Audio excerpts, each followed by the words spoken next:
16 अप्रैल 2022 को तहरीक-ए-लब्बैक पाकिस्तान कराची डिवीज़न ज़िला कुरंगी के ज़ेर-ए-एहतमाम जनरल वर्कर कन्वेंशन बसिलसिला शहदाए नामूस रिसालत सल्लल्लाहु अलैहि वसल्लम का इनेकाद किया गया। कॉन्फ्रेंस में तहरीक-ए-लब्बैक पाकिस्तान कराची डिवीज़न ज़िला कुरंगी और ज़िला कुरंगी के तमाम PS की मजलिस आमला कारकुनान और अवाम अहले सुन्नत की बड़ी तादाद ने शिरकत की। जी अल्हम्दुलिल्लाह, आज हमारे ज़िला कुरंगी की क़यादत ने अपने ओहदेदारान, ज़िम्मेदारान, कारकुनान, मुहिब्बीन, मुआविनीन, मुतवस्सिलीन के साथ मिलकर ये बड़ी अज़ीमुश्शान शहदाए नामूस रिसालत कॉन्फ्रेंस का इनेकाद किया है।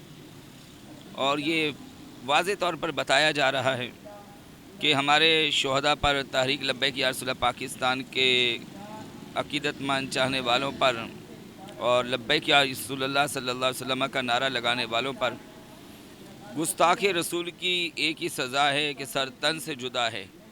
ये पैगाम आम करने वालों पर जिस बेदर्दी के साथ फायरिंग और शायलिंग की गई, जिसके नतीजे में पाकिस्तान भर में 34 शहादतें हुई। तो आज शहदा के वालिद ये देखिए साथ बैठे हुए हैं। हम पूरे पाकिस्तान को ये पैगाम देना चाहते हैं कि हुजूर की इज़्ज़त और नामूस पर हम सब कुछ कुर्बान कर सकते हैं। और कुर्बान करने के बाद हम ये नहीं है कि किसी किस्म का हमारे ऊपर प्रेशर आए तो हम रुक जाएं, ठहर जाएं। नहीं, ये हमारी मंजिल नहीं है। हम अपनी मंजिल तक इंशाल्लाह पहुंचेंगे। पांचों के पांचों भी शहीद हो जाए ना तो कोई वो नहीं है, हम भी साथ भी जा सकते, हमारे को भी अल्लाह शहादत दे। अभी तो ये कर रहे हैं भी हम हजूर के नाम के पीछे पीछे ये सब झूठ बुतान है। उस टाइम में तो ये हुकूमत को नज़र आ रहा था ना भी ये गोलियां क्यों बरसा रहे हैं। जिन माओ के बच्चे यतीम हो गए, बापों के, वो किधर जाएंगे? हुकूमत क्या दे रही उनको? संभाल रही? कुछ भी नहीं देती।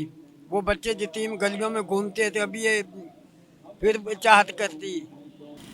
इसकी मिसाल मैं आपको ये देता हूँ कि ये जो मौजूदा गवर्नमेंट है या इससे पहले जो गवर्नमेंट है, इनके अपने सदर लेवल तक के लोग जो दुनिया से मर गए, चले गए, जिन्होंने हमारे शहदाओं को, मुमताज़ कादरी जैसे अजीम शहीद को शहीद कर दिया, उन्होंने फांसी दे दी।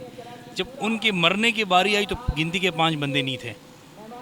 अभी हाल में वो रहमान मलक जो है वो फौत हुआ है, उसके जनाजे का हाल देखें, किस लेवल का बंदा था, लेकिन उसके जनाजे का हाल देखें। और हमारे एक कारकुन जो शहीद हुआ है, अल्हम्दुलिल्लाह उसके शहीद के वालिद साहब हमारे साथ मौजूद हैं। लम्हा ब लम्हा हम उनके साथ रहते हैं, बुलाते हैं और टच में रहते हैं। ये हमारी कामयाबी है। तो लिहाजा आवाम से ये गुजारिश है कि दीन की तरफ आए, अल्लाह उसके रसूल के पैगाम को समझे और अल्लाह उसके रसूल के जो हुक्म हैं उसके पाबंद रहें।